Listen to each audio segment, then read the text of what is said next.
In the dark streets of Chicago, a mysterious masked hero fights against the forces of evil. He is the Recluse, and as a secret ally, a cop who goes undercover in the criminal underworld. Together, they face a deadly new threat, a drug that turns humans into monstrous creatures. As they try to stop the drug trade, they discover a hidden realm of horrors that will test their courage and loyalty. Will they survive the Unholy Nightmare? From the creators of the hit comic book series Born of Blood, Aurelio, Mazzara, and Dolan and Waddick, comes a new action-packed adventure that will take you to the edge of your seat. Enter a world where superheroes and monsters collide, and nothing is what it seems. Don't miss Unholy Nightmare, the comic book event of the year.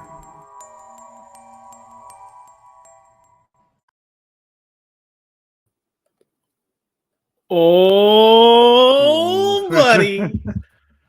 Well, hello, senor. This is a quite an unexpected turn of events and plan. So typically we do Culture Popped on Tuesday nights, and I was like, no, it's Halloween. I'm not going to do this. And then, life happens, and it was like, hey, we got a launch for Unholy Nightmare. And I said, hell yeah, you do. And here we are. So Dolan, how are you, brother? I am a nervous wreck right now. I'm enjoying a tall boy Yingling right now to ease the nerves. But it's going to be a long night. I don't think I'll get any sleep. But thank you for this. I appreciate it. As Max would say, if Max were here, it's adapt and overcome. That's a military term, and that's what we did. And I appreciate everything that you've done this evening, Josh. I appreciate it. Of course, man. I'm happy to be here. I'm happy to help and to serve. And look, we've talked about Unholy Nightmare for we've talked about it for about 3 months now. We started promoting it probably a month and a half, 2 months ago, kind of putting it out there, the tinglies out there. And so I'm excited that it's happening, and I'm super stoked that I get to be the one to kind of like kick off the Kickstarter event because we're live. I think for the past 2 to 3 weeks we've talked about it's coming Halloween, and here we are. It's spooky season. Yeah, look, we've got even Miss Sassy's over here. Happy Halloween.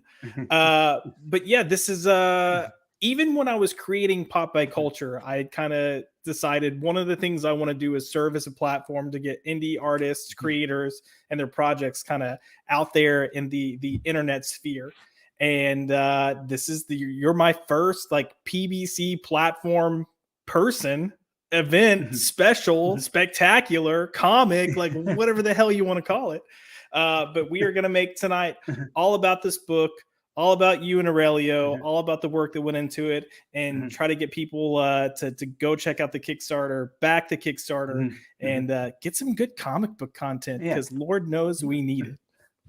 And actually, speaking of that, Jen Leonard is in the comments. She did the beautiful She-Wolf variant. Maybe Jen would like to hop in and say a few words about the project. Yeah, absolutely. If you want to send Jen the link, she is more than welcome to come in. Yeah. And Jen, you do not have to have the camera on. You don't have to put your face on. You can just have an avatar and chat with us. All right. And just to make sure I'm clear, that's the one that's the 3 phases. Correct. Okay, cool. I will. I was pulling these together rather quickly, and I don't think I pulled that in, but I can pull it in, and we can definitely talk about it. So Jen, feel free to come hop in. Yeah, and I just sent you the link, so she should have it. Absolutely. Real quick, I'm going to say hello to a few folks. Hello, Cannoli. How are you, sir? We have Beard of Liberty as well. Good evening, y'all. Good evening, sir. I should dress as a straight man for I'll try. I'll give that a shot next time. But yeah, so while we potentially have Jen coming in, we kicked things off with the trailer. We're going to watch it again, maybe another 2 times. before the night is over with. But I really want, before we dive into Unholy Nightmare, what it's about, what people can expect, and specifically the campaign. But no, look, no. look, Hey, look. Jen, you don't have to have. You can just, you don't have to put your face on. Just have an avatar. I have my face on because I was going to be promoting. I'm the pitch man, but you just have an avatar. You know, you don't have to have an image or anything. You just hear your lovely voice. That's all. That's all we need. Jen, here's what we might have to do. If tonight's not, it's also Halloween. You might have trick or treaters, or I don't know if you have kids or anything. We might have to do like a wrap party as well as the campaign ends, and we might have to give a little more tidbits and details. But yeah, if you can make it, awesome. I'll see you pop up down here. If not, that's perfectly fine as well. Abomination. Look, AJ, I don't know if you can see the screen right now, but you have the she-wolf woman. That's 100% your thing. Like that's all you, buddy. Like that is all you. AJ likes his little wolf people. So, holy Nice. shit! I'll take the 300 subs. Nice. Woo! Winning. Man, So now you're going to get there pretty fast. It's I had a decent ramp, then I kind of slowed down, but I'll take it. Drew, I want to start off. I just want you to talk about how this came together, and we're going to kind of go through some stuff. But I want to know how you and Aurelio got connected, how you guys started creating comics, and then how Unholy Nightmare came about. What led to this creation, this beautiful marriage of an artist and a writer delivering a terrific story. So this relationship goes all the way back to at the end of Born of Blood 4, which was last year. I was informed by Murphy that Carlos Beccaria, who was the artist at the time on issues 1 and 4, he was falling behind. He did a good job. He was falling behind, and they were going to have to meet the Kickstarters and the deadlines through Lunar. They were going to have to replace him. And they mentioned we're going to go with a guy named Aurelio Mazzara, and I think he was recommended actually by Aaron. And I was like, okay. I was kind of hesitant at first, and because I felt Carlos was the guy, and I got to see some of the pages of Aurelio's art from Aaron, and I was impressed. It was a completely different style. Clearly it is. If you look at issues, the first 4 compared to 5 is a completely different style. And I noticed that Aurelio had more of a comic book pop art look to his style. And I really dug that. I like that. And I was like, all right, let's give it a shot. And Aurelio, he did his roughs for issue 1 for the pages, and I was blown away by just how well he got the script. And there were a couple notes I would have to make here and there about hand adjustments or but he got it. He got the point, and I was completely blown away by that. And when he saw the finished art, I was like, "Where was this? Why wasn't this guy here in the first place?" But Aurelio and I would start to talk about his art. We started talking about art. We started talking about issue 6 afterwards, after issue 5, and we started talking because I was getting into the horror element. He was blown away by it, and then we started talking about horror films, and we expressed our love for horror films, Italian splatter films, zombie films, and the 80s, like cheesy 80s horror films. Like we bonded like this over that, and comic books and everything. And that's when our relationship made the official, it became cemented with issue 6. And I think the love for the craft and what we wanted to get out on the page shows in issue 6 of Born of Blood. And that's when Aurelio told me, like, hey, this is the most fun I've ever had working on scripts. That was from him. I wish Aurelio was on right now to say that this is true. But yeah, he said, like, this is some of the best scripts he'd ever worked with, and I was blown away by that. I'm like, I've only been doing this for a year, some change at this point. I shouldn't be hearing that. But he at that point, after we were done with issue 6, it was around March this year. And at this point, I was working on, like 4 different scripts at that point in different phases. and busy. And Aurelio we would keep messaging each other, and Aurelio would frequently send me these character designs. You know, one was for like what eventually became the Recluse.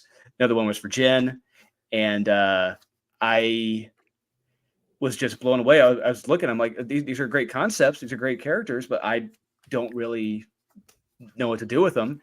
And he would say, I got this idea I want to bring these characters together for like a team book. It's like a superhero horror comic. And I'm like, oh, that sounds awesome, man. But at the same time, I'm telling myself, don't say yes. Don't say yes. Don't commit to anything. You're busy enough as it is. But the more we talked about the story and the characters and the backstory, I eventually said to myself, shit, we got something here.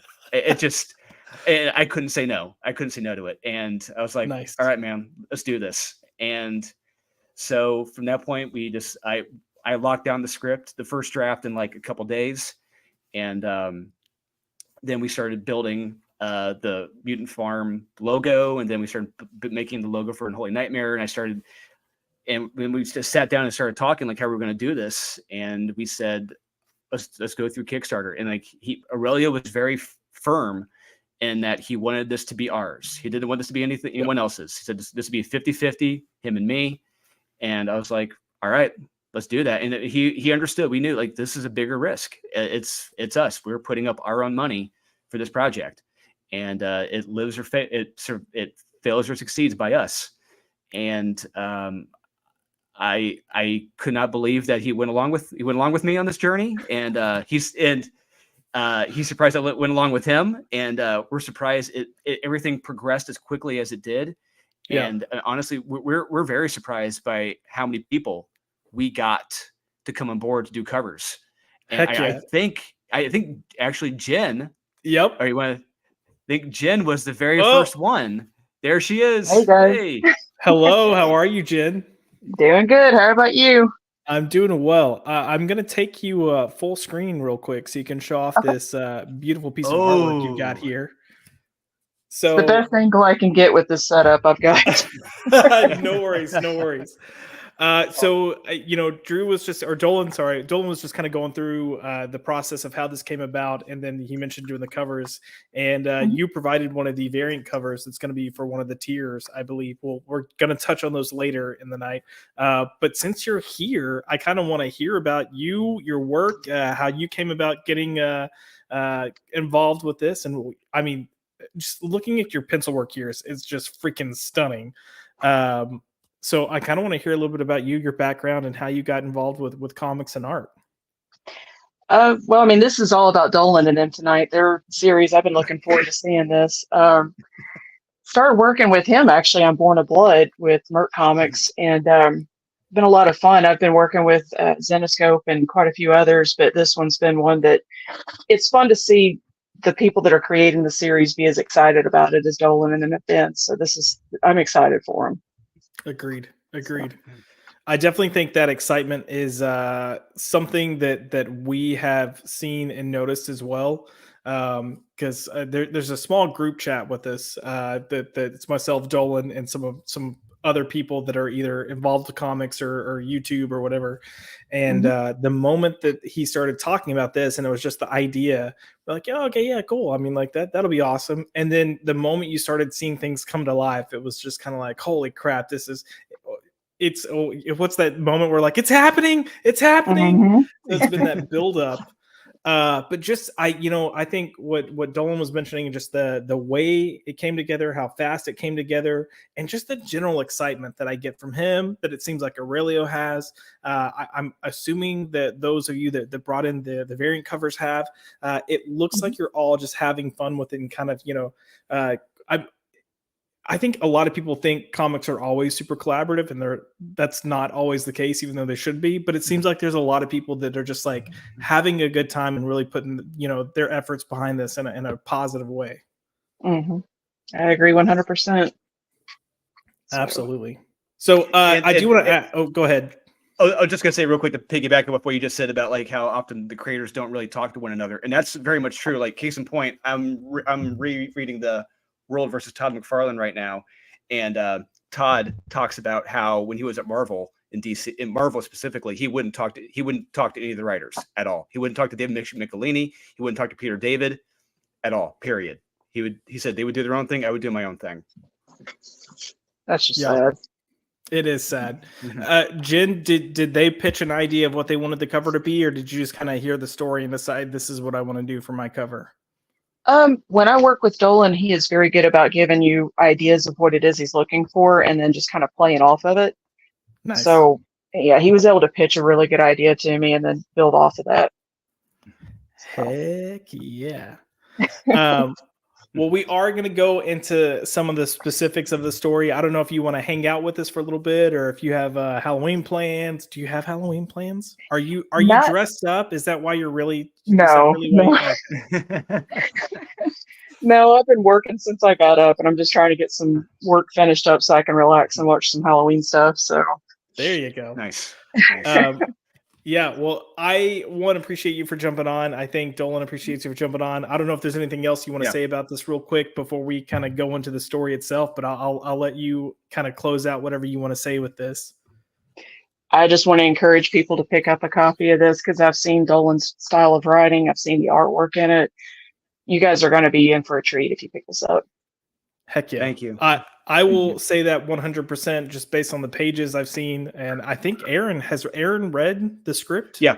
Yep. Aaron's read it. Joe Corralo's read it. And yeah. So, and you know, it's nice to see other people getting excited about your work and just like they're as excited as you are for it to come out. And even when they haven't had their hands on and in the process. So, super stoked. Jen, I'm gonna say thank you again for hopping on super like last minute out of nowhere, and we got to look at this beautiful artwork again. Look at those pencils, guys. Yeah, I will say, do you always do natural art?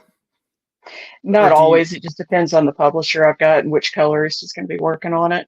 Nice. I do think seeing legitimate pencils is a dying thing in comics. So when I can actually see real pencils, I love it. It's breathtaking. Incredible work. Beautiful art. Thank you. Drew, I don't know if you've ever considered doing a pencil cover, but this might be. Well, you know, we maybe it's like honestly, if we hit some of our stretch goals, we need to add some stretch goals. Maybe we can add a variant for maybe make it a convention exclusive or something. If we get big enough, we can make the there we go cover. I love how I'm just deciding what we're gonna try to do. For no, these are all great. These are all great ideas. Yeah, no, I just that pencil work's absolutely beautiful, Jen. And I need to look you up and look at more of your work. So, if you will, I don't know if you have a website or anything or like a Instagram, but if you want to send that to Dolan, we'll get that shared out so people can look at more of your fantastic artwork. Absolutely. Thank you. Heck yeah. Thank you. All righty, my dear. I appreciate you hopping on. I'm going to let you get back to your work and your Halloween night, and you have a wonderful night. Have a happy Halloween. You too. Bye-bye. Thanks again, Jen. Appreciate it. Bye-bye. Dude, I'm not joking. Those pencils look freaking fantastic. Yeah, she is amazing. She really is. And the Born of Blood cover she did for issue 6 is amazing. Oh, and there's another one she was going to do for a follow. She did. It's done for a follow-up Born of Blood story, but we'll see if that ever sees the light of day. That's not my call, but it's really damn good. Demand it. Beat down the hatches. Demand it. Right. Yeah, for real. So Aurelio said he's gonna be here in a few minutes. He's installing he's installing a thing he's installing. That's perfectly fine. Before we jump in the story, and this will kind of work out well, I do have a few comments here. So we have Max, happy Halloween, everyone. Congrats on the launch. Drew, Dolan, Drew. We're going to call you two names. People will be like, what the heck is happening? But yeah, no, super excited about tonight. We also have Beard of Liberty coming in. Y'all hit that like button. Check out the Kickstarter link in the description. That is correct. The link is in the description. So make sure you go check out the Kickstarter, back it.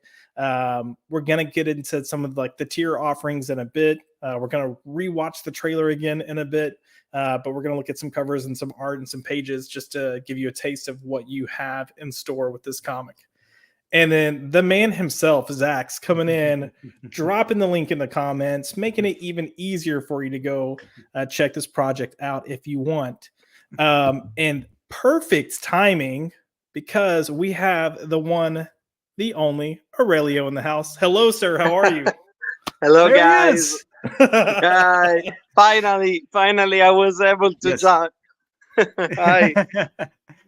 Welcome. So, So this is- Aurelio, I'll go ahead and Thank let you you. know. Oh, so this is the first, Josh. This is the first time I've heard Aurelio's voice, Oh, and I'm Yeah. commenting live. So another first for Popeye First culture right time. here. bringing this people also- together one way or another. He's also my first live, so Oh. apologize for my terrible English. No, your English is good. Your English is really good. Are you? Thank you. I don't want to like dox you, but where are you located? Are you in the U.S. or? What? I'm sorry because Oh, are you He's in in- the? Are you located in the U.S. or are you overseas? no. I'm no. He's overseas. Yeah, he lives Okay. in Yeah. in yes. Yeah, he lives in a European country. Yeah. Perfect. Yeah, I'm Palermo in Okay. Sicily. It's late for you there. Yeah. Yeah. True. yeah, but it's okay. Okay. I'm falling asleep a few hours before to join you now. Very Everything's nice. okay. You got a little power Uh, nap then. Heck yeah, power nap. So Dolan kind of gave us a rundown of how you two got introduced. So I want to talk about the story now. So we've got Unholy Nightmare #1. It's the Kickstarter. So Drew, why don't you give us a rundown of the synopsis, what the story's about, and then if you and Aurelio kind of want to talk about how you developed the story, how you came about, and what kind of developed along the way. Yeah. Okay. I'll explain the story first, and I'll let Aurelio talk about how he kind of came up initially with the characters and everything. But the story is going to be following our Spider-Man John Wick type character, the Recluse, who is partnered with a female undercover cop from Chicago, busting up an illegal drug exchange. But it's a new exotic drug called the RA, and it glows a funny kind of green color. That's all I'm going to say about that. But it has some effects on people.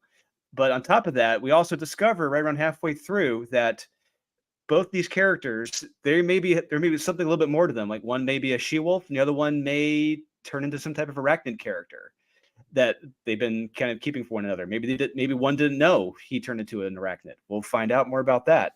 And by the end of this, they're going to be embroiled in a whole other world of monsters they had no clue existed.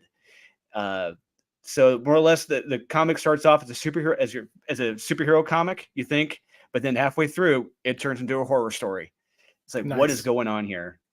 So, Aurelio, why don't you explain how you came up with the characters? I mean, this is all because of you. This started from you. Yeah. For first, the science is the first time we talk directly. I wanna say thank you so much to join me on this adventure. Yeah, Absolutely. yes, yeah, absolutely. Thank you. Thank you. Really appreciate.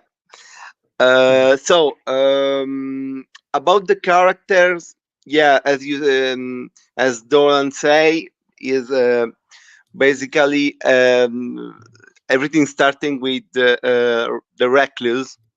That was an homage to John Wick and Spider-Man, and the Spider, the pulp hero.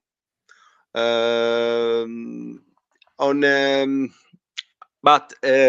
first idea was make an horror superhero story in the way of Spawn, the 19th Spawn. That I remember I really loved this character as a kid. I having the possibility to to see the Born of Image comics. So I was always a 19 superheroes fan. About everything started, to be honest, with Jenny, the werewolf woman. Also because I always loved the bad girls, 19th bad girls like Lady Death or Witchblade. So I wanted, I picturing in my mind this character as a she werewolf. My first graphic inspiration was Michael Jackson Thriller when he became a werewolf. That is something that scared me off a lot as a kid.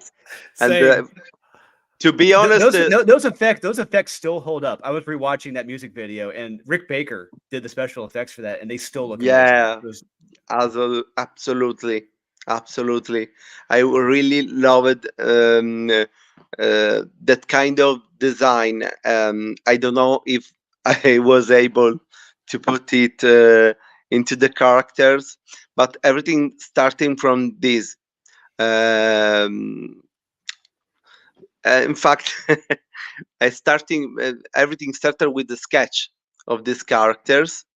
Then I asked to Dolan if he was interested to make this comic with me, especially after the awesome experience that I have with him on Born of Blood comics.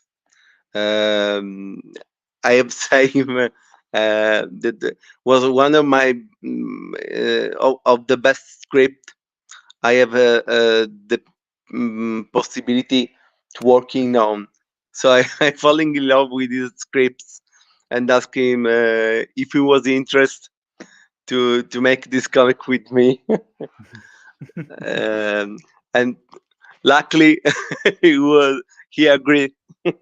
And now it's really strange to be there with the project in movement, with the project live on Kickstarter, to be honest. I'm super stoked. I love hearing kind of what inspired, what inspirations led you to want to make this, especially the Spawn reference, because it's something that I hadn't picked up on, but you mentioned it, and now I totally see it and understand it. And I love the idea of Recluse kind of being a John Wick, Spider-Man kind of amalgam to bring an original character to life. Now, I know you're both kind of talking about how this came about, but we have someone else backstage who has read the script and has been equally excited about it. So I'm going to bring him in real quick, and we've got my lovely co-host Aaron Sparrow. Aaron, how are you, sir? I'm doing great. I hope that my audio's okay. I'm actually driving right now, so I will mute myself when I'm not talking. But I had to I had to jump in. I had to come in and congratulate Drew and Aurelio on putting this together. I'm so excited for it. Obviously, I've worked with Aurelio over the years. Thank you so much. Yeah, no, thank you. You're an absolutely fantastic artist. I love working with you.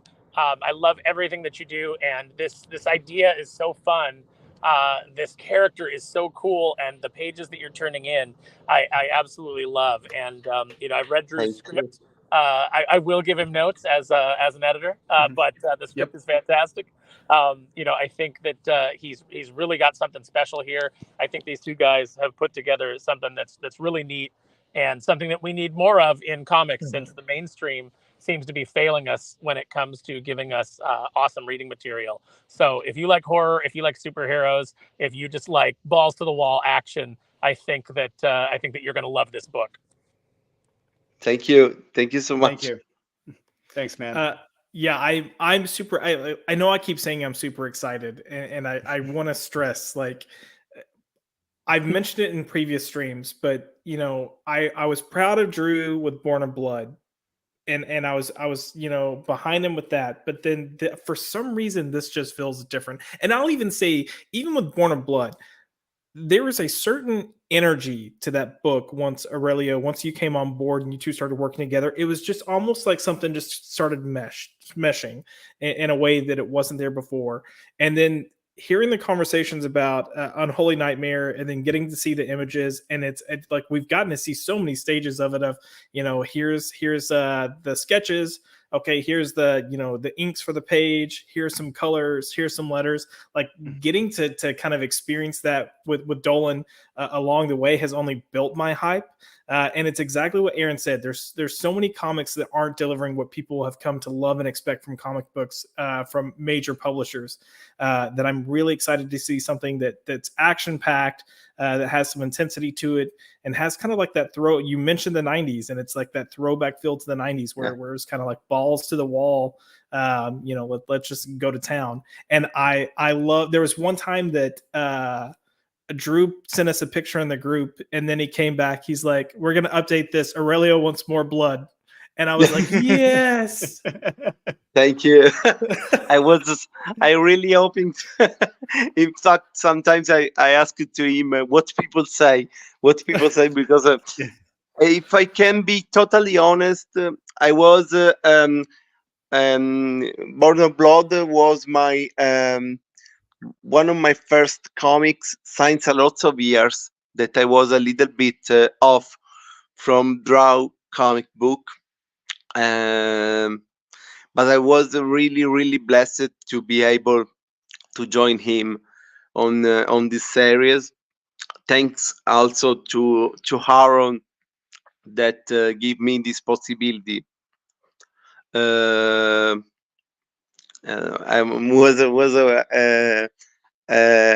Was a blast to be, because I falling in love with Jared's character. I have tried to put myself to put all myself, so I was really happy when Dolan sent me the review and discover what people think about. Was good. I was happy. I was really happy. Well, it was such good timing, Aurelio, because you and I started, like, we kind of like we hadn't talked in a while, and then we were just I can't even remember how it came together, but you and I started talking again just as we had the artist that was originally drawing it, Carlos, was having some personal things go on, and it was delaying him. And so he was like, I really think you should find somebody else. And it was just perfect serendipity that you were available, because I said, Aurelio has a style that's not going to be a jarring departure from Carlos, but he's so strong and his work is so good and so solid.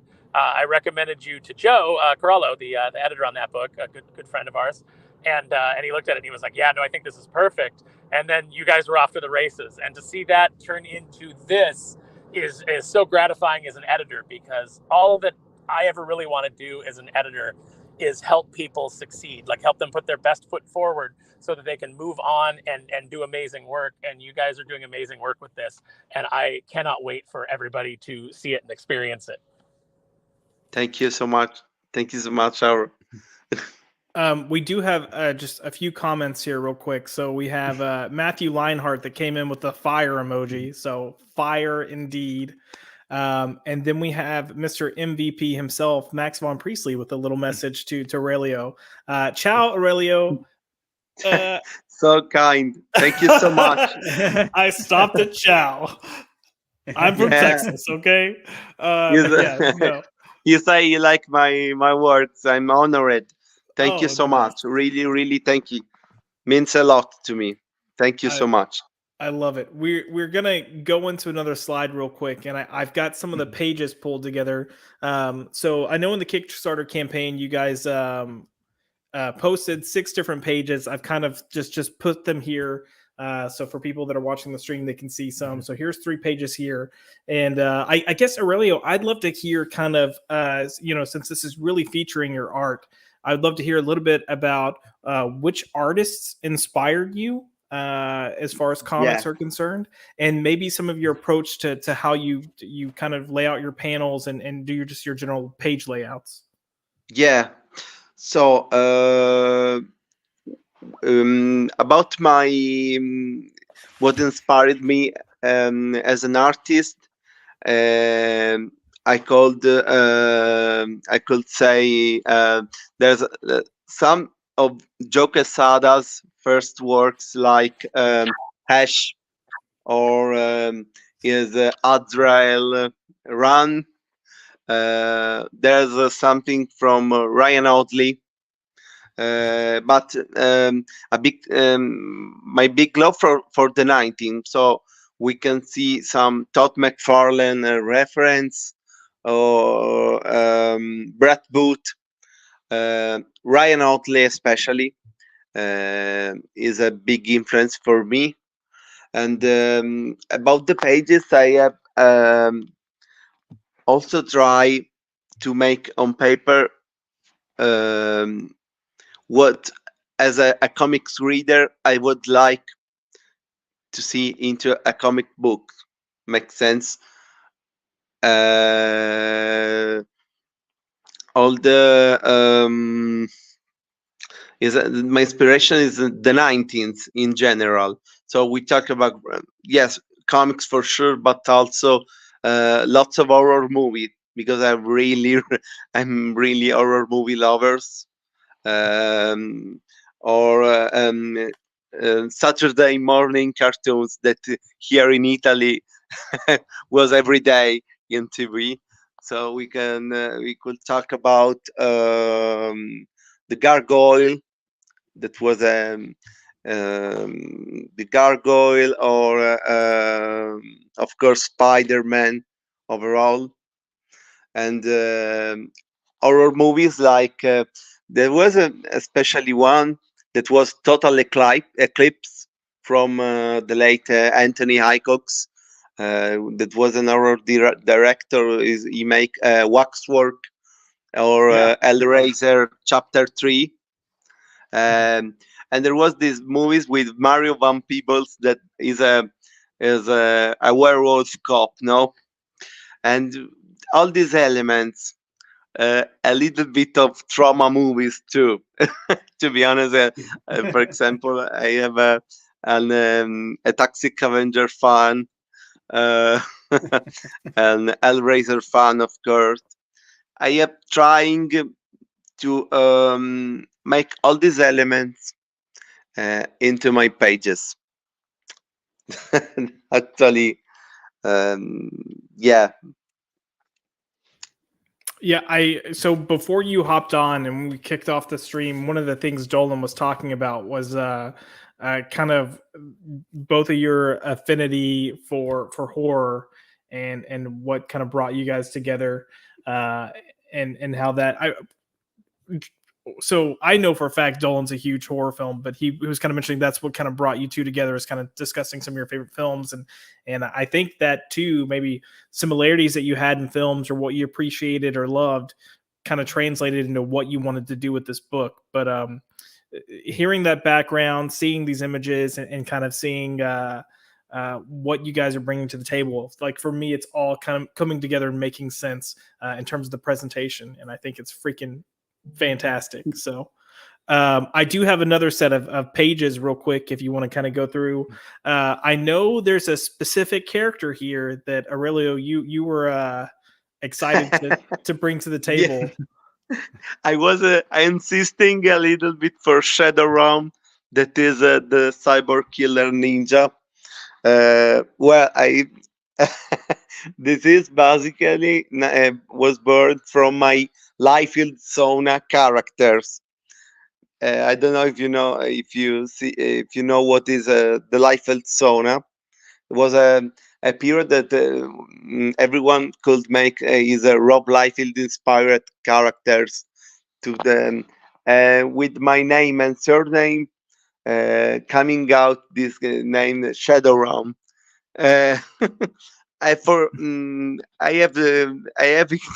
a little bit of free time and trying to sketch sketch these characters that I pretty like it. I have seen, wow, maybe someday I would like to use these characters. And then I have make some updates, especially on his face, because I wanted to make an homage to Robot Ninja movie from J.R. Bookwater. I don't know if you know these movies. I pretty enjoyed these movies. I wanted to make this homage. I asked to Dolan, would be good to having a cyber ninja that is a really 19 things. Is a 19th elements. Who doesn't So love a robot ninja? I mean, come on. Yeah. What? He said, I "Who said- doesn't love a robot Yeah. ninja?" Yeah, I was Yeah. like, you say robot. Look, you say ninja, and people go, huh? What? But you say robot ninja, we got a full-blown panic on the 4th of July. Yeah. Yeah. These are movies that arrive here in Italy. I think that especially on my town, we know in me and unfortunately for her, my wife, because by hit for me, I asked him, what the fuck is a robot ninja? So yeah. Yeah, every time I really enjoy with her because she see all my strange stuff all around the home with my son too. Robot Ninja. I was I buy the DVD during the first pandemic time that was here in Italy where everyone was constricted to stay home for almost a month, more than a month. So I having time to watch strange movies now. And I was pretty happy to having the possibility to put it into the book, also because Dolan gave him an Amazon background. So yeah, I really hope to show more of him in future. But to be honest, we have lots of things that we wanna show. Dolan, I think Dolan can think the same, no? We Oh have yeah, a lot of yeah. All I'm gonna say is this all was kicked off, stems from Aurelio's wild imagination with all these great characters. They're all so different. They're all so unique. And when he's showing me all these characters, I mean, me as a writer, I'm just trying to figure out how in God's name am I going to make all these different characters work in this story. But fortunately enough, I had enough time to really work in how their relationships are going to work with these characters. And on top of that, we've got, like Aurelio briefly mentioned, we've got even more characters we're going to be introducing.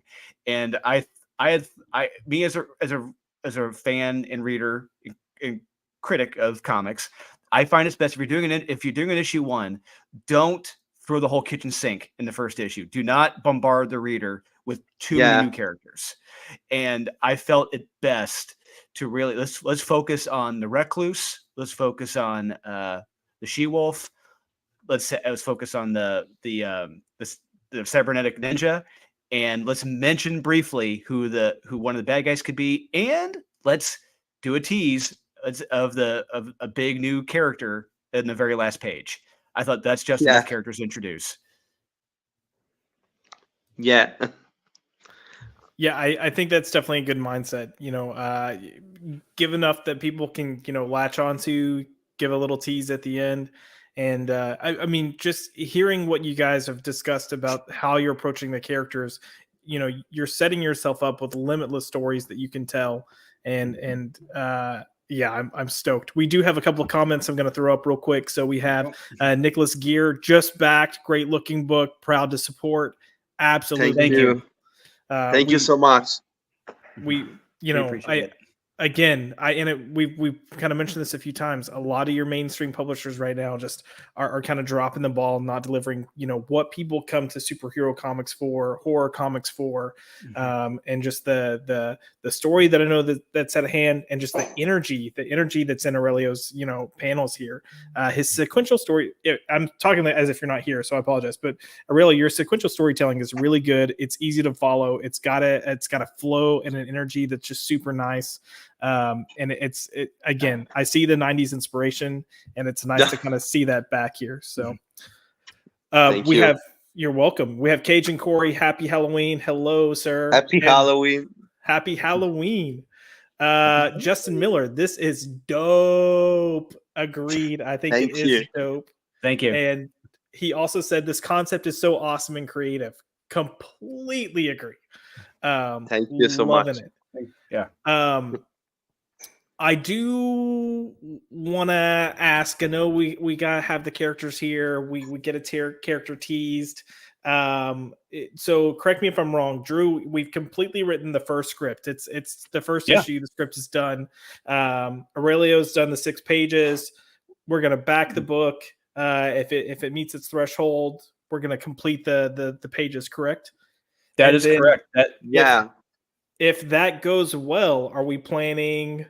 I mean, how many issues are we kind of tinkering with in our head? Like a perfect scenario, everything's grand, we're going. Like what's So Aurelio and I already know. Like I already sent Aurelio. He knows the first 6 issues. The first arc is already planned out. 1 through 6 is planned out. And issue 5, I cannot wait till we get to issue 5. Issue 5 is going to blow people's minds when we get to that. And it's gonna. And we're not going to see who this new character is, but Aurelio brought up this new character he wants to introduce. I'm like, oh, he'd be great if you're going to bring up in this issue when this happens. But yeah, the first 6 issues are planned, and on top of that, I already have the concept for the second arc. Aurelio told me he loves the concept, and I shared it with a few others what's going to happen in the second arc. They're blown away by it. It ups that unholy nightmare threshold with what happens. So yeah, trust me, we've got plenty of plans to continue this story, and as well, we want to do backstories for these characters. So Yeah. hopefully, fortunately, if issue 1 is successful enough, we tell the subsequent issues. We're gonna have probably 10 to 12 page backstories in the back, focusing on one of the characters. So one issue will focus on the recluse when he was younger. Another one will focus on the she-wolf. Another one, Trinacria, right there on the far left. Another one on another mysterious character who shows up at the end of issue 1. Don't want to say who. And another one who is in issue 2. I don't want to say who that is yet, but we got plans and schemes. Yeah. nice? Yeah, so Jim Lee and gosh, who is he with on Suicide Squad? They pretty much did this when the Rob Williams. Was it Rob Williams? Rob Williams? Yep, that's correct. They kind of took this approach, and I remember when they announced they were going to do this, I was uncertain of how it was going to play out, but it worked out so well for that book. That you had these kind of character pops at the end that just kind of focused on them as a character, because it gave so much more weight to the book as you kept moving on. And it kind of reminded me of how Lost did it with television. You know, you'd have those episodes that focus on each character and gave those flashbacks, and it really just kind of fleshed everything out for you. You mentioned you'll have to repeat the character's name again, but in the variant cover that's got the gold. Oh, yeah, Trinacria. This was a character that I'll let Aurelio explain Trinacria. This all came from yes, based on our in Sicily, we have these folklore characters that were always fascinating me a lot. So I wanted to propose to Dolan to have her as a new dark heroine. So it's a Gorgon characters. That is a Sicilian symbol. So I wanted. I'm really happy to having the possibility to put something on my country, of my city, into the book, to and show people this character that I think that maybe not much people know. So I was really glad to see that lots of people that see her was inspired, because we have this beautiful variant cover from my friend Gaetano Petrigno and Alex Venutelli. But I don't want my spoil, but we have big plan for Trinacria characters, and there will be some other elements from my Sicily. So I'm really can't wait to show more. Also because Dolan make an awesome job to describe her, but I don't want to spoil Yeah. too much. Yeah, let's just say I'm we've got afraid to. we've got big plans for her. Let's just say she'll be very important to the story. That's all I'm going to say. Nice. Aurelio, you kind of answered one of my questions because you mentioned it was from Italian folklore, and the moment you said that, I'm like, I wonder if he has anything else from folklore that he's going to bring in. But you kind of said that, so that's the tease that I wanted. I do want to talk a little bit about the campaign itself. So Dolan, I'm going to kind of pitch it to you for a little bit. Campaign launched today around 6 p.m. I think Central Time, 7 p.m. Eastern. Correct. Yeah, we launched it at 7:13. Ironically, Yeah, I love the 13. It's fitting for Halloween. Yes, exactly. Let's kind of run through. So I've got some of the I guess variant covers here for the book, and I want to hear just kind of what some people can pledge towards, what they can receive. What are you guys offering with this campaign? Oh, we've got, if you click on the rewards tab, when you go to our campaign, you're going to see you have so many different options that you can go with if you want to. You can go with the, if you just want to, if you're on a budget, which, hey, a lot of people are, if you just want a digital download of this, it's $5. That's the cheapest you can get. If you want to just read it digitally on your phone, laptop, $5. If you want the retail copy, which is the Andrew Mangum, $10. If you want, I think each one's gonna have a virgin copy too, but the Andrew Mangum virgin is gonna be the wrap cover, and I think that's $15. But if you each set, I believe, is around I believe $15-$20. They just all increase by the cover. And naturally Aurelio's cover is down toward is $25. That's one of the best covers, one of the last ones that came in, and it looks beautiful. And if you want the Trinacria cover, that's gonna be $40. And on top of that, we're offering inked bust sketches. If you want an inked bust sketch from Aurelio, we're offering a limited quantity of those. I believe I think 5 or 10 we're offering. But yeah, I remember it was $150, 10, if I don't make wrong. Yeah. So yeah, they're $150. You can get a bust ink sketch from Aurelio, any character you want, anyone you want. We're also gonna have 6 pages of the original. So the pages that are on the campaign right now, we're offering those original art pages for sale as well on the campaign. So anyone can have those, as well as we're going to offer Aurelio's cover. Aurelio's original cover will be for sale as well. So if anyone wants part of history, you want to be part of the potential of this, you have your chance to own the original art right there. And you can be drawn into the comic too. I know how hard that is for you to not just buy yourself, Drew. I know that you are you would hang that on your wall and you're offering it up as part of the campaign. And I know that it's the right thing to do, to get people excited, but I know it hurts. It does. And so full disclosure, Aurelio, he said, I want to give it. He said he wanted to give this to me as a gift. I said, no, don't do this just yet. Let's offer it to the fans and customers first. And if no one buys it, then we'll talk about that afterwards. But I would love a fan or a customer to really purchase this and display this and have a piece of history here. Absolutely. So, Drew, I pulled up the campaign. I'm on the rewards tab, and you kind of mentioned it before Aaron jumped in, but there is an opportunity to be drawn into this comic, which I think is super cool, and not something that kind of gets thrown out daily. It's one of those things that I think a lot of times, if you love comics, you always kind of hope or wish or whatever you could be in it in some way, and this is a chance for you to potentially be in it. And as you can see, Aurelio is a freaking fantastic artist. So thank you so much. I would let him draw. But I'd be like, yo, Aurelio, pretend like I work out way more than I do. Super exciting stuff. And Drew, how far, or how long does the campaign run for? 30 days. So this ends November 30th at 7 p.m. this time a month from now. Should be, or yeah. Very nice.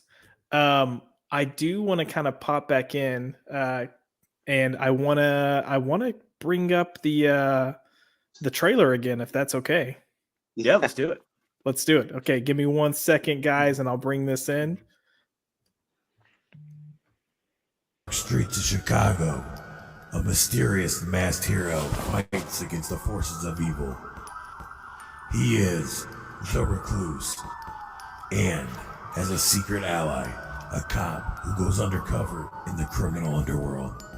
Together, they face a deadly new threat, a drug that turns humans into monstrous creatures. As they try to stop the drug trade, they discover a hidden realm of horrors that will test their courage and loyalty. They survive. The Unholy Nightmare. From the creators of the hit comic book series Born of Blood, Aurelio, Mazzara, and Dolan Waddick, comes a new action-packed adventure that will take you to the edge of your seat. Enter a world where superheroes and monsters collide, and nothing is what it seems. Don't miss Unholy Nightmare, the comic book event of the year.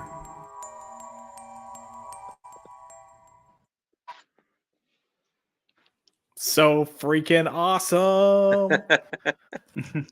Drew, who so I feel like I have to bring this up because I've met her, and I think she's awesome, and I believe she's played a pretty big hand in this. But Murphy. Yes. So yeah, can Murphy, will you kind of give us a little background on Murphy and then what she's bringing to the table for this launch? Oh god, it's at the point. What isn't she bringing to the table? But I mean, seriously, this campaign would not look as beautiful as it does without her.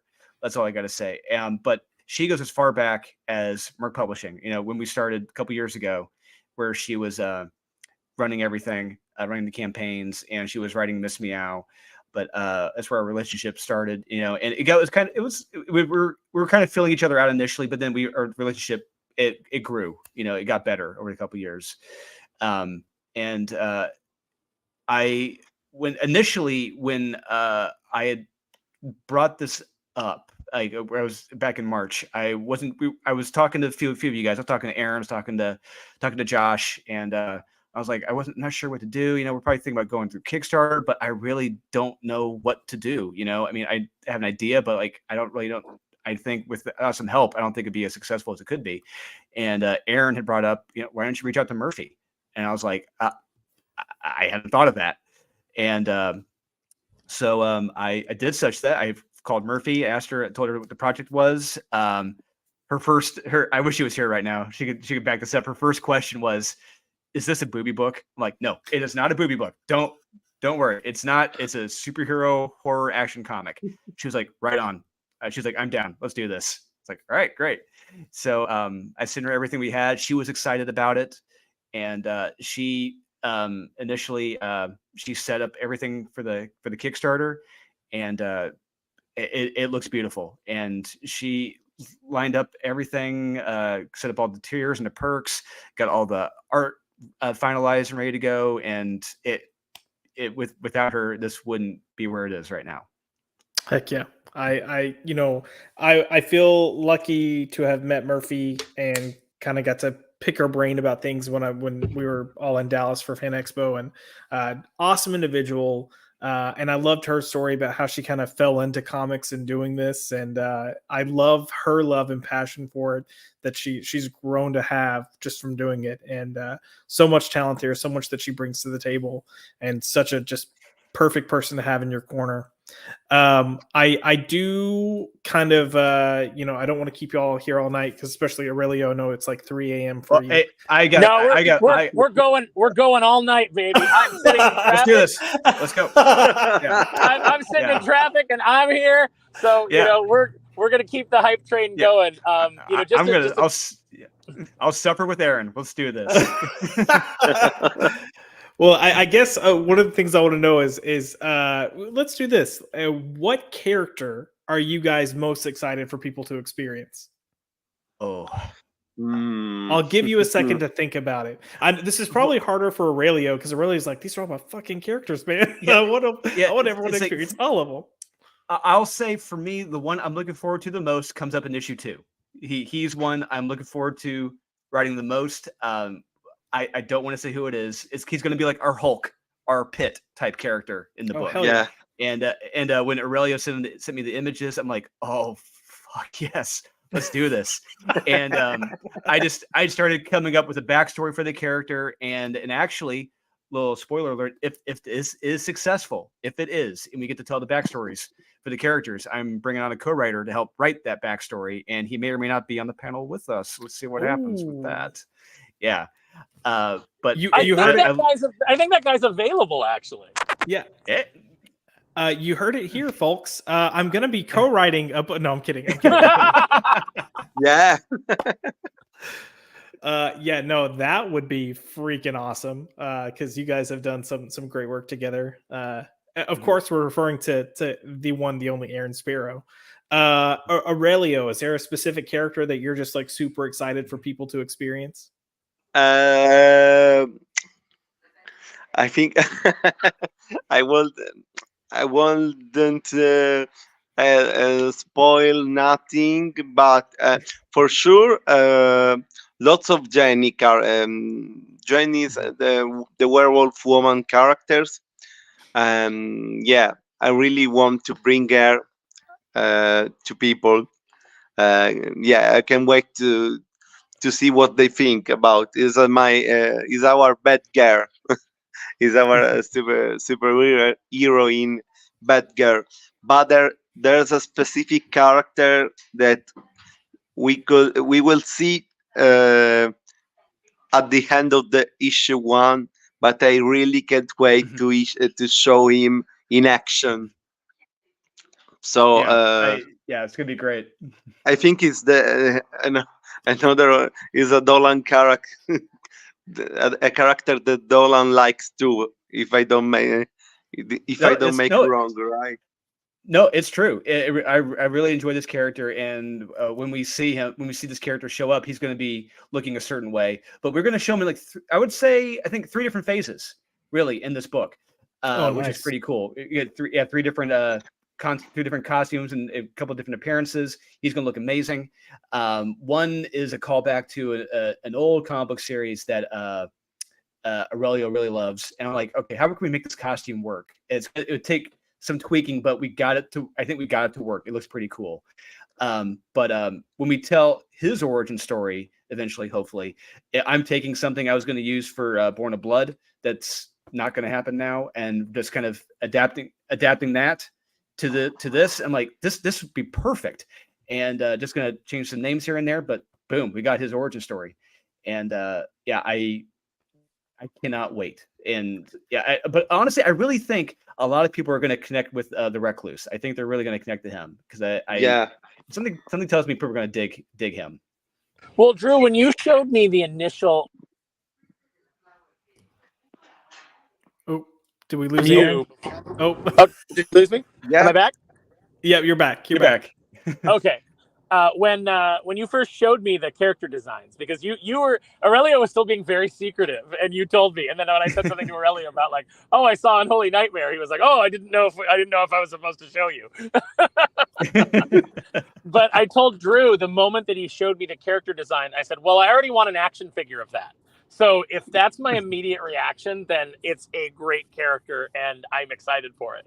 So yeah, I absolutely cannot wait. And I can tell you that just in working with Drew on Born of Blood, while Joe was his main editor, I was kind of overseeing everything to kind of make sure that it tied into the rest of the universe that we were developing.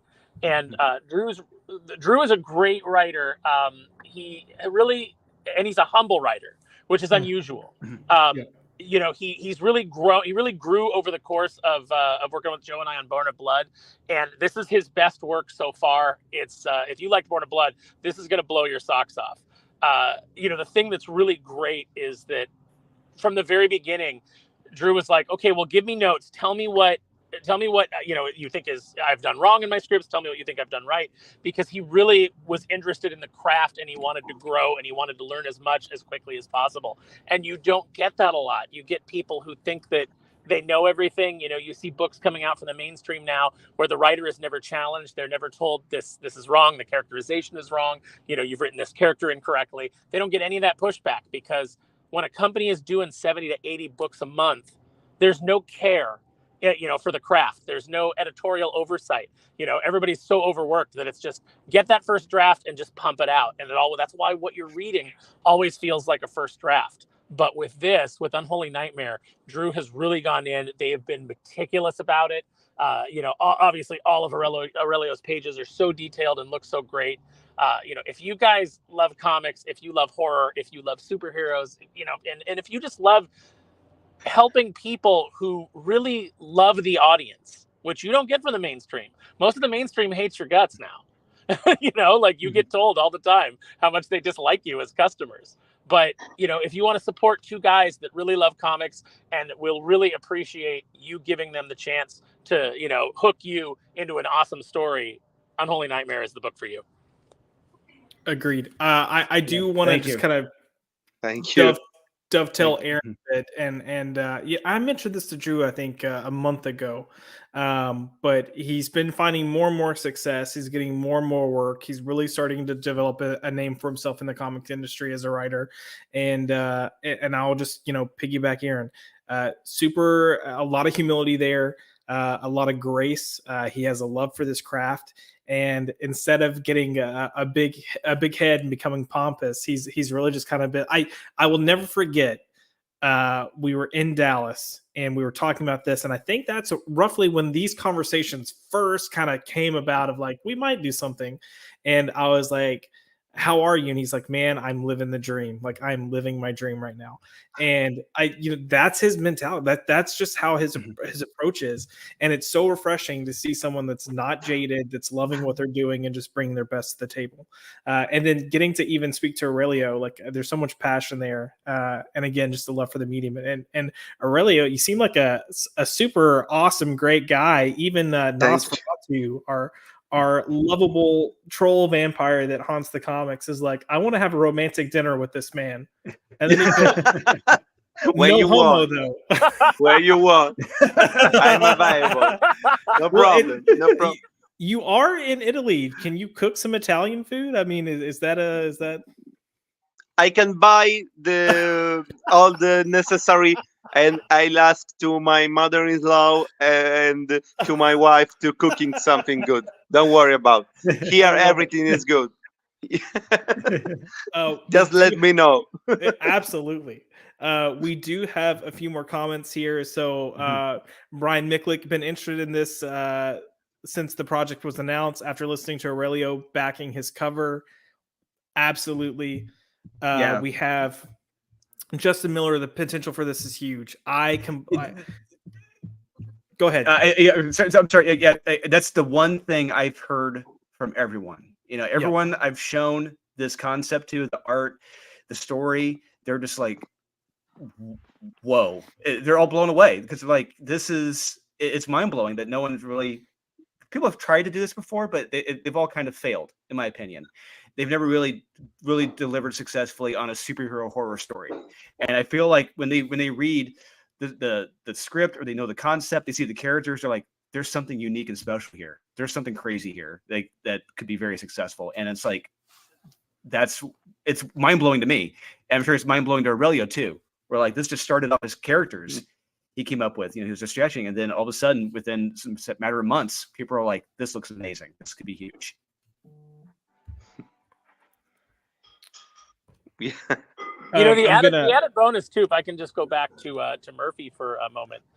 You're getting all that experience with Murphy, having run all of these campaigns for Merc, having really been the heart and soul of Merc as we brought those books to you. From Miss Meow to Born of Blood to Death Rage, to even like the specials that we did. We've always had conversations with Murphy about how do we make these meaningful? How do we, we're selling a lot of covers, but how do we make the interiors mean something? How do we make these characters fleshed out? And so she's doing her own business now called Crowd Control, where she will help you with your crowdfunding campaigns. So if you guys are thinking about in the future, man, I'd sure like to do a comic book, or I know somebody who's trying to get a comic book going.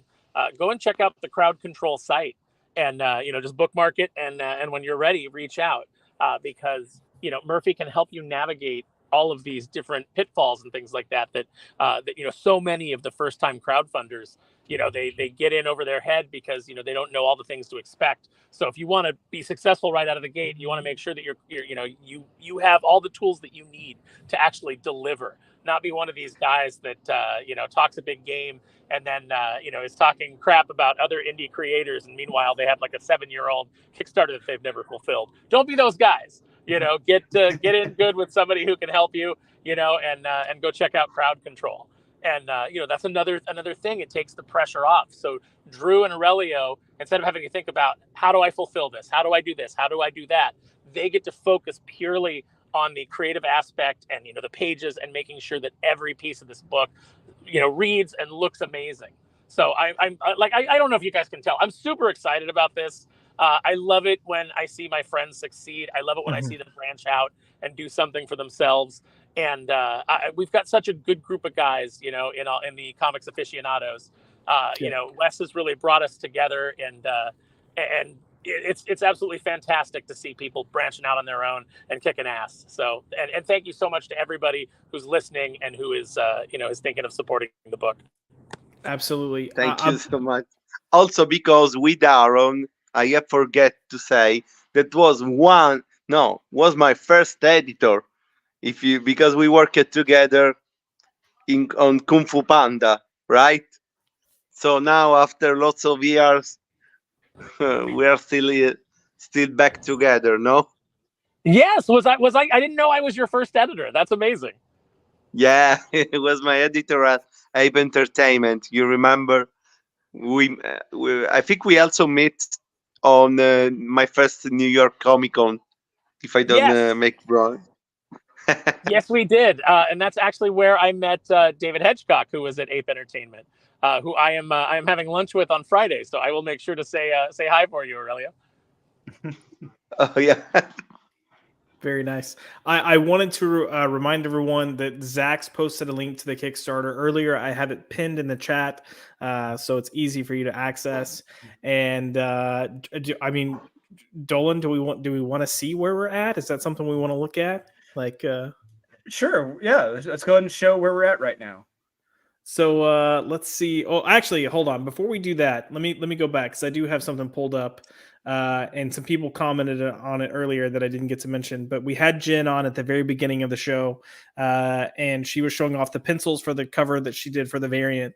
And then we had Beard of Liberty come in, and he said, "That looks great, Jen." And we also had Max Von Priestley come in and say, "I love the detail and shading on her hair." And it was, again, super fantastic. But let me share my screen real quick, and we will get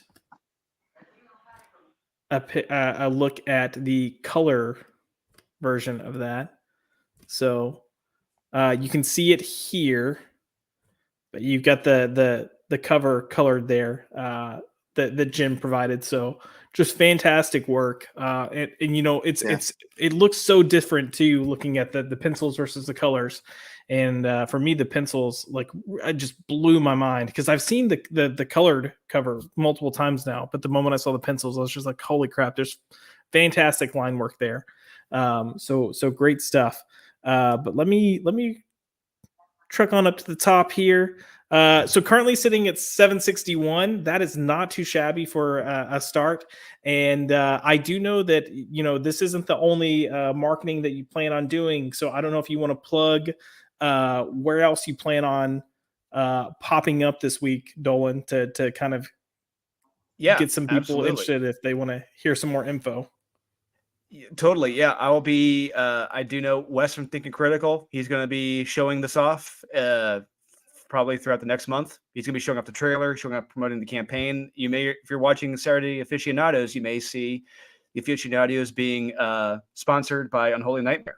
So we'll see what happens with that. But yeah, I will be on Nerdette's Newsstand tomorrow. I'll be on the World Class Bullshitters on Thursday, and Friday probably be on Max's channel for the weekly floppy wrap up. Saturday, maybe I'll be in the Aficionados. I don't know, but I'll be doing the best of the week. And on Monday I'll be on Pop XP with Billy Tucci and Niles talking about the campaign. Yeah, I'll be hitting it hard. If you're not on Aficionados on Saturday, Drew, not only will I think that is a travesty, but I will pick up your sword and I will carry it into battle. I will be there Saturday as well, so I will also pick up a sword and carry it into battle. Thank you. I'm gonna grab a Appreciate shield it. too. Swords. I do want to say that Aaron mentioned the idea of wanting an action figure earlier, and the moment he said that, that's all I'm thinking about is a recluse action figure. But also, and again, remind me of the character's name that's got the gold. Trinacria. That would be a freaking fantastic statue. Just throwing it out there, like they're kind of. I'm gonna have to customize my own recluse figure. Yeah. Oh, I think the same. You got me. Yeah, I'll gladly buy one if you make 2 or 3. So. I'll start a mini production line. There we go. Yeah, that would be freaking fantastic. So I just kind of want to recap again. Tomorrow night, Nerdette's Newsstand. Is that correct? Yeah, that is correct. I'll be there tomorrow and then night. Anything for Thursday night? Yeah, I'll be on Jeff Hicks' channel, the World Class Bullshitters. I'll be on there. And Friday. Yep, Friday night. You got your. Yep. Weekly Flopper Wrap Up with Max, and hopefully you guys will show up there as well. And Saturday, we'll see what happens with Wes. And Sunday, maybe on Max's Man Cave. And Monday, I'll be on Pop XP. Nice. We do have a comment here from Capital Video. Aurelio, any con appearances in the U.S. planned for the future? I really hope to be. I really would like. I'm talking with Dolan to having the possibility to comes with a mutant farm slot. So it's a possibility. Is a big possibility. Everything depending. I am a family man, you know. So I have an 8-year son and a wife. So every kind of travel must be planned really good. But I really would love to jump on some convention. Absolutely. How can you not like Aurelio? Like, he's like, yeah, I want to do conventions, but look, I'm a family man. I got an 8-year-old son. I got a wife. And you're like, I love this guy. Thank you so much. Aurelio is legitimately the sweetest man. Like, every time I get on a call with him, I'm just like, oh man, I love that guy. He's... Thank you so much. Thank you so much. It's something that, my family is something where I'm really focused. So also because my wife is an illustrator too, and my son is a little YouTuber. Is of course with our supervision on everything. So they are really passionate. I would like to bring them with me on a convention, but it's pretty expensive. So for this reason, also everything must be organized very well. Especially in Italy, the economical situation is not totally good, and so everything must be planned. But I really hope to come as soon as possible, because it's something that I'm missing a lot. Yeah. Maybe everything will work out well. I know the delivery date, planned for this Kickstarter campaign is maybe 2024, it'd be awesome if you made even if I know it's like a year away, but if you made a con 2024 and you had this in hand to be able to just dish out to people and like let them experience it right away firsthand. Speaking of which, Matthew Leinhart here, can't wait to get this in hand. Completely agree. I've been saying that for about 3 months now, and that's all I'll say. But yeah, we've got another person, Aaron. Aaron, I want one of those action figures. Yeah. I mean, I make custom stuff. Like I said, I may have to do like a mini production line. 3D print some design and print some parts and make this happen because it's just too good a character design to not have a figure of. Yeah, No, it's completely agree. As we used to say back in the day, it's pimping, yo. It's my street cred coming out. And just a reminder again, Zach's posted the link and he put click it bitches. Because Josh, that's what we do. I wanted to let you know I rolled a 20-sided die and you failed your street cred check. I mean, that's about right. That's pretty on point. If you would have said it was open, you would have you would have okay. that is what the kids are saying these days. It's open. Come on, he can get jiggy with it. Come on, I can get jiggy with it. Na. Aurelio is probably having regrets at this point. He's like, you know what? I should have left after the wife and kids comment. No. I do have a fun hypothetical question, and this is look. I'm going to preface this with this is not to tease anything. It's just because I'm an idiot and I'm a nerd, and I'm really curious to know. You've got all these original characters you're doing fun stuff with. Say, Unholy Nightmare takes off. Say it grows, it develops, and you get a chance to potentially cross this world over with another superhero or universe or set of characters. Is there anything you would love to see, like kind of cross over and mingle? I haven't even thought of that yet. I haven't considered that yet. Oh man, we have enough time to nominate everything. Yeah, I love it. I've already been thinking about it. I don't know if I told you this, but I've already been thinking about it and thinking like, what characters could I cross over with this and like have like a shared universe type of thing, because it's just so fun. Like just the idea of creating characters that interact with these characters would be an absolute blast.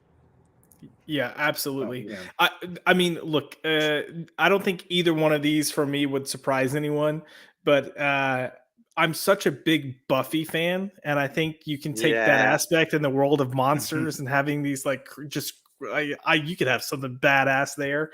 And also, like, I'm a Batman fan. I'd love to see Batman kind of encounter, or hell, Teenage Mutant Ninja Turtle. Like, there's you nominate something that I am obsessed. No. You opened the Pandora's. No. Well, the good news is by 2024, all these licenses might be available because all the companies that hold them might have gone under. So, I mean, that's not great news, but for as far as crossover potential goes, there might be. There's a chance. You're telling me there's a chance. I don't know if I'm assuming this is a character, but Relentless Tin Soldier. Created by Nicholas Gear. That's his character, and nice. His own Kickstarter character he's created. And my friend Eli Stone actually did a variant cover for him with the tick on it. Hell yeah! Definitely. So I will go back to one thing real quick, because we've kind of been talking about people involved, and we've kind of been praising Dolan and Aurelio, but these guys weren't alone in creating this book. We also mentioned Murphy. I want to talk about the colors in the book real quick. So Aurelio, I don't know if you want to take this, or Dolan if you do, but Gene Jimenez providing the colors for this story. Yeah, Gene was recommended to me, and I reached out to him. I told him the project, and he said, "Yeah, sure." Initially, but I think as soon as he saw the page, as soon as he saw Aurelio's pages, he was like, "Whoa, what is this? This is insane!" And but fortunately, he got the color scheme right, and really, there weren't that many changes with his colors. I mean, there are a couple edits, small minor edits here and there. But what he presented it was pretty much what he sent to us. A lot of it's like mostly a second draft, if not a first. But I think Aurelio would agree with me on that. Like, there are minor changes, if any. Yeah, no, there was I know him from Tribal Force Comics. So when Dolan asked me about bring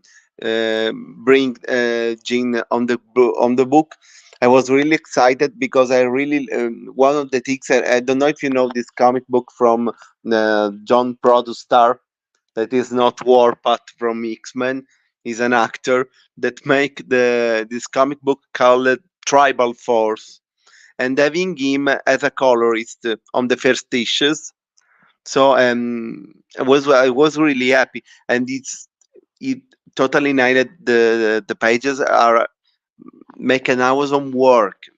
Make an Amazon work when I see the first page with that we see here with the first appearance of Jenny. I was wow, I'm so happy.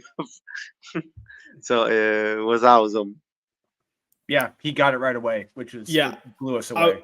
I was going to say, Drew, you mentioned that pretty much what he presented is what you stuck with. As far as I can remember, and as early on as I can remember seeing stuff that you showed me, it seems like it's been pretty consistent. And you mentioned like some minor alterations.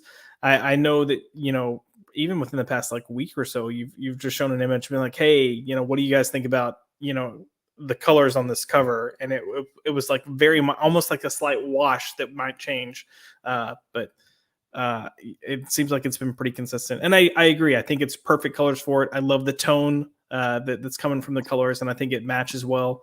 And it really, this is going to go more to your line work and your character design, but I think you've got a good aesthetic and a good balance of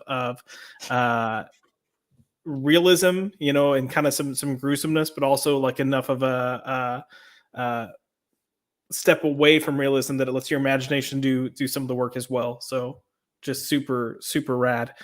Jen is back in the comments, by the way, and wait, I heard TMNTs had been brought up. Cowabunga dude speaking my language here.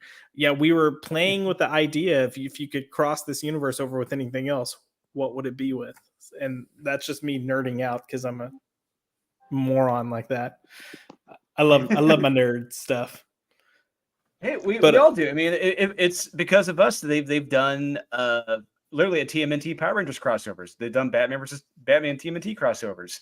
There's a market for it. There are fans for it, and absolutely, man, this I would just love to write a kick-ass like a 15, 16 long action sequence between these characters. Just yeah. I mean, even if you just had a splash page for the fun of it, just to be like, look, we did this. Oh no, that's not enough. A splash page is not enough. We're gonna get no. I know as a reader, it's like what pisses me off more than anything else is like if you get like 1 or 2 pages of the action and that's it. It pisses me off. I'm like, no. We're gonna get like half this book is gonna be action. So yeah, hell yeah. Go ahead, Aurelio. What? I'm sorry. I didn't know if you wanted to talk about the action or not. Yeah. It's something that we wanted to put on the book because it's something that is missing a little bit on the recent stories I have read from other comics house. I think that comics is good because the comics in general, no, because help us to having some fun time, especially superheroes or action comics. Sometimes haven't superhero and action stuff, so it's something we are trying to bring on our book. Yep, I completely agree. Because I mean, we know firsthand, there's a lot of action missing from a lot of current comics in today's market, which is a shame, and we want to bring that back. It's time. Someone's got to do it. Yeah, and as I mentioned earlier, we had that famous text exchange where Drew was like, "Yo, check out this page," and then followed it up shortly with, "Hold on, we're getting a new version. Aurelio wants more blood." So gruesome action. Kind of one final point of topic that I want to talk about with this is, and I'm gonna actually go to Aaron. So Aaron, if you're free, I'm gonna pop to you with this. But it's the letters, and we've got Kel here on letters, and I think it's something that people don't understand how important a letter is, and how a letter can like genuinely make or break your book. But Aaron, I don't know if you want to pop in and kind of talk about the importance of a letter and what they bring to the table. And I'm going to try to bring up the pages again where you can see some of the work that's done there. Yeah, I'm absolutely happy to talk about it. Letterers are the unsung heroes of the comic book industry. They often get overlooked because if they've done their job right, you don't notice. Or if you do notice, you go, wow, that looks really great. If they do their job wrong, you notice it all over the place. One of the things that I absolutely hate is a few years ago when DC was doing their Batman Who Laughs, they would do black word with red lettering for the Batman Who Laughs, and it's infuriating because you cannot read it. And I don't know if that was an editorial decision or if that was the writer saying that's what they wanted, but I'm sure that the letterer was just like, I hate this so much. So you've got to really take care of your editors. I've been blessed to work with some really great letterers in my time, and the letterer on this book. How many times can I say that? Letterer. The person doing the letters on this book is doing an exceptional job. The balloons look great. When you read it, it's just gonna flow into the artwork, and that's when you know that your letterer has done their job right. It's just part of the art, so you don't really notice it. Unfortunately, that's why they don't get all the love that they deserve. It's been a hard-fought thing for them to even get credit on covers, but I think that it is absolutely deserved. Yeah, and you get a lot of a kind of character kind of brought in with this. You see the way that the gunshots are featured in this middle page, and even the hiss here, and even the way the character is saying it lets you kind of get an idea of how this character speaks. And then even this third page over here to the right with Recluse, like visually you see the rage, but the letters help bring out it's almost like you can hear what he's saying, you can imagine it, and that he's just having like a total berserker moment. I don't want to take a Wolverine reference, but clearly this guy's going like ape shit and just knocking some bad dudes out.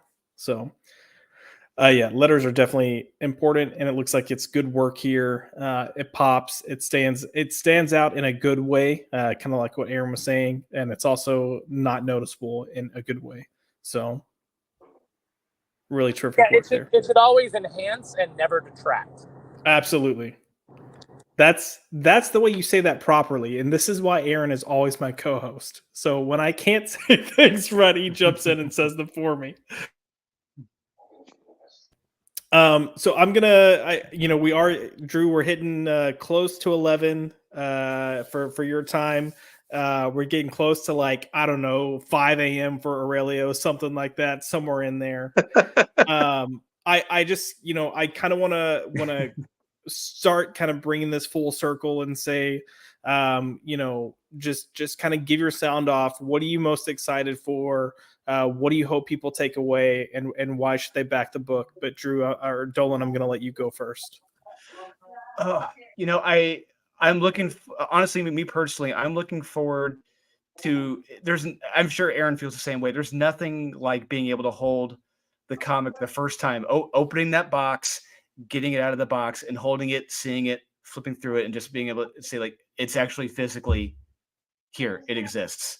I cannot wait for that moment next year when this gets fulfilled, when this gets its goal, and be able to hold it in hand and for customers to read it. I hope people take away from this that this is something special, that we're building a unique, special, cool universe here. Like, there is a legitimate story here we are telling here that's going to be awesome, that they don't want to miss out on, because we're building something huge. And like I said, when we get to issue 5 and 6, your minds are going to be blown. I guarantee it. It's like you got to gradually build up toward it. You got to earn it, and it's gonna get wild. Granted, issue 1 is pretty wild, but it just gradually gets crazier. So trust me, you're not going to miss out. If you guys have any questions or concerns, why you haven't backed it yet, just don't be afraid to ask. Reach out to me. I honestly, yeah, you don't want to miss out on this, because this is something you're not going to get from the mainstream. You will not get this from Image. You won't get this from DC. You won't get this from Marvel. Maybe Mad Cave, but you're not gonna get this type of book. Agreed. Yeah. Aurelio, is there anything you kind of want to just give us your passion, man? Let's. Yes, is basically what Dolan say. I really hope to having to people trust us, because we have really a lot of cool stuff to show people. Sometimes I know maybe it's hard to trusting of new series, new project, but me and Drew, if I can say, are totally sure that every issue will bring will bring new stuff to people that really enjoy. Every characters will have the possibility to growing up, like the story, the characters, and we have lots of little stuff that we will put all around, that maybe, as we hope, could develop on spin-off or new miniseries, also, or one shot. So we have lots of things to do. So just hoping that to bring people these first issues first, of course, that people like, but because it's something as we have we have made it something totally new. We haven't afraid to show, for example, a vigilantes that kill a drug dealer that sell the drug to child. No, makes sense.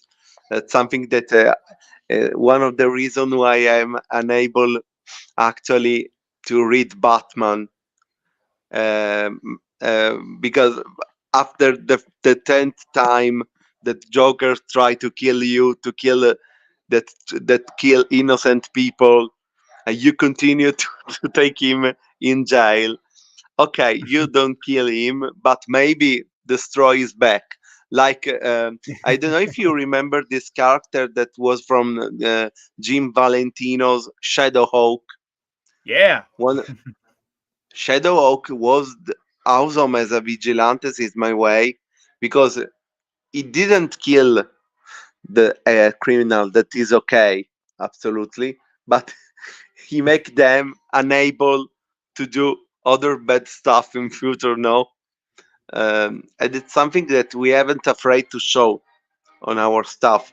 It's what a vigilantes, as like the Punisher or Batman or Daredevil, could do. I don't know if it makes sense, maybe. It makes perfect sense. Makes perfect sense. Yeah, no, it tells me that you're basically writing the F around and find out hero. Yeah. You know, it's like, oh, you're a criminal. Yeah. Well, I'm not gonna. You know what? Hey, you know, like Shadowhawk didn't straight up murder people, but he broke their backs so that they were exactly. And they couldn't get out and they couldn't hurt anybody else. And you know, that's kind of what you hope for when you see these. You know, especially now with so so topsy-turvy and morality so turned upside down, where it seems like we're again, you know, and this is cyclical, but we're again in a period in our history where it seems like the criminals have far more rights than the victims. And so that's, you know, when you need a character like the Punisher, when you need a character like, you know, Charles Bronson in Death Wish, or when you need the Recluse. Yeah. Exactly. And honestly, yeah, and like we said with the Recluse, what we're going to get into with him, we're going to get into his backstory, that you know, he's had these powers since he was younger, but he was a much younger, hopeful, optimistic superhero who's costumed until one day we find out in the story he made a turn. But I can't wait until we get to tell a one shot where he has like his first kill and explore what that's like. Yeah, because he wasn't born as a killer, a killing machine. but maybe he was pushed too hard. That no, no, everybody are Peter Parker. That from kids was follow their responsibility. You respect all the ethical choices that it's pretty good because Spider-Man is one of my favorite characters. So I haven't nothing to say, but it was pushed too hard, and no everybody are able to be pushed so hard to resist, to don't kill Norman Osborn or break the neck of Kingpin.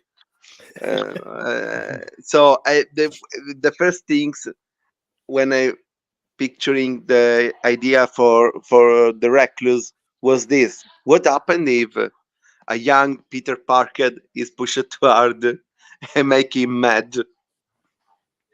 And so is the recluse is the result of this insane of my vision.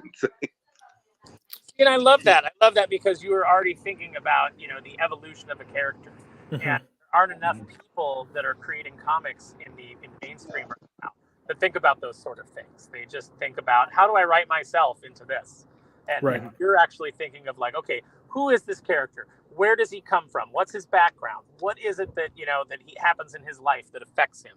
And now you're teamed up with Drew, who goes over that constantly with the things that he writes. So it's like I said, I read the first script, and I've read several of Drew's scripts over the time that we've been working together, and this one is his best work yet. It blew me away how much potential this book has. Yep. Yeah. Thank you.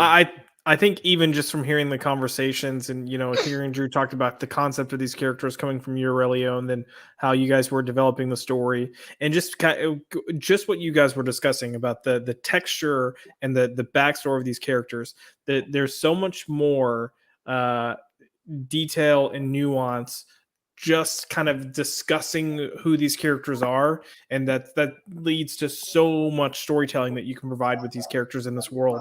And when I was working as a professional critic with comics, one of the biggest complaints I'd have is teams not working their stories. And what I mean by that, and it's kind of what they mentioned, but if you pick up a book and you can't determine who, what, why, where, when, and how, as far as a character or the event is concerned, then you didn't put a lot of work into it. And I'm already getting so many of these kind of details teased that I'm like, I keep saying this. I'm excited to pick this up. And I've said this before as well. This isn't just a like, oh, Dolan's my friend, I'm happy to support him. Like, I am genuinely excited to get this because every little thing that I hear as developments occur, it just piques my interest, and it makes me mad that I have to wait for it. But I guess it's telling me. I'd much rather wait for a good thing than not get it at all. But like, I'm so hyped, I'm amped. And then, like Aaron said earlier, I love to watch my friends succeed, especially when I think they're talented, and especially when they're just genuinely good people. I think that's a good combination. And I think for sure, Drew, I've met him in person. We've had time together. I think he fits both of those. Aurelio, this is our first time getting to interact. You're definitely talented, and you seem like just a terrific human being.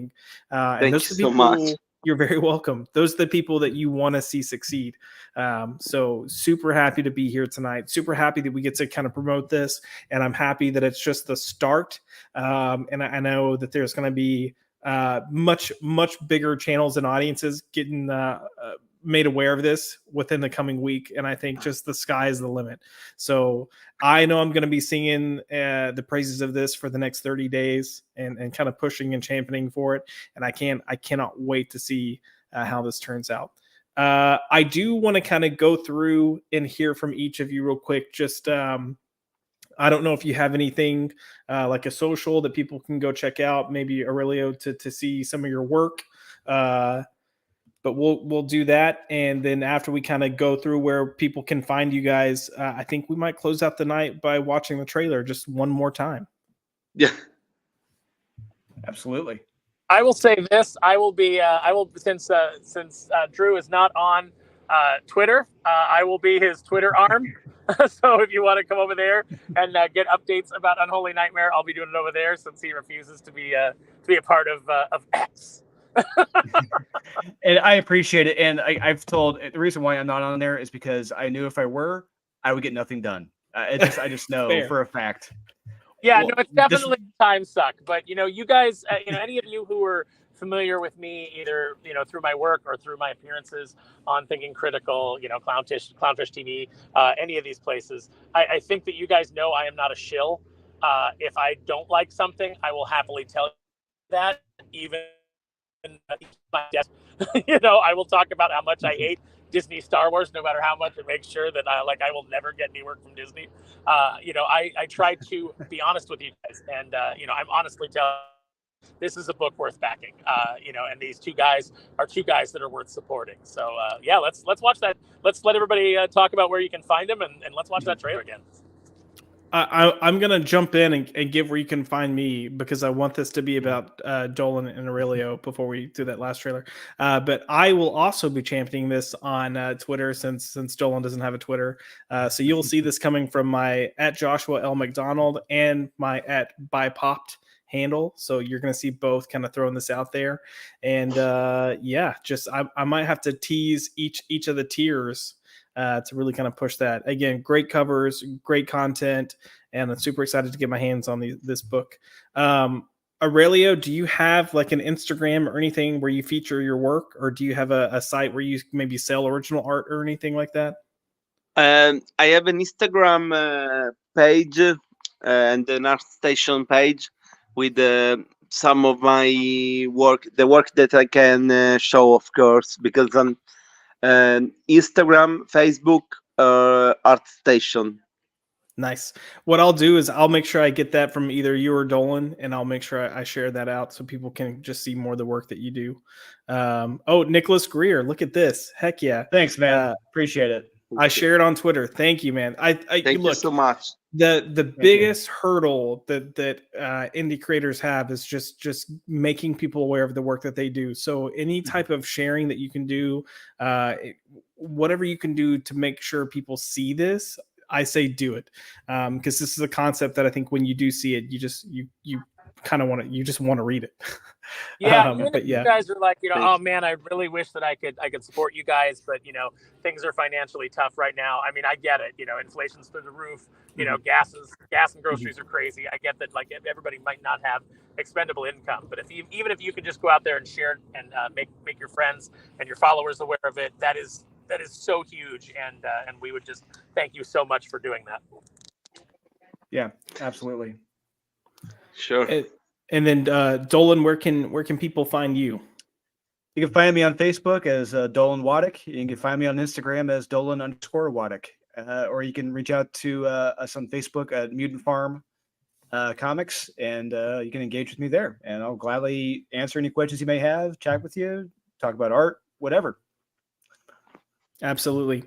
So before I play this trailer again to close us out, I do want to say, one, Dolan, thank you for coming on. I'm happy that we got to be here and do this. I'm excited for you. I love you, brother. And I'm just, again, I'm so excited for where your career is going. And I think it's great and amazing things. And Aurelio, holy cow, man. Thank you so much for being here. I was honored. It was a big honor. I really, really, really thank you for everything. Was really, really, really awesome time. Thank you so much. Thank you so much. I mean, dude, the fact that you are up so late and here and talking, like you don't sound like you're tired. So I hope that just means you're excited for all this. But it was such a blast to have you here and kind of get you to talk about your concept and your art. And I appreciate it so much. Anytime. And Miss Jen, if you are still in the comments or still listening in, thank you so much for popping in quickly. Thank you for showing your original pencils. I'm going to keep hounding Drew about stretch goals because I think we're going to get there. But those pencils were freaking fantastic. So love it. Wishing you guys the best. We're going to play this video one last time to close us out. So let me kind of get it set up and ready. Everyone have a happy and safe Halloween. share the link to the Kickstarter, share the link to this, let people get an idea of a great story that they can come experience. And we will see you guys towards the end of the campaign. All right. Have a good night, everybody. Hi, thank you so much. In the dark streets of Chicago, a mysterious masked hero fights against the forces of evil. He is the Recluse, and as a secret ally, a cop who goes undercover in the criminal underworld. Together, they face a deadly new threat, a drug that turns humans into monstrous creatures. As they try to stop the drug trade, they discover a hidden realm of horrors that will test their courage and loyalty. Will they survive? The Unholy Nightmare.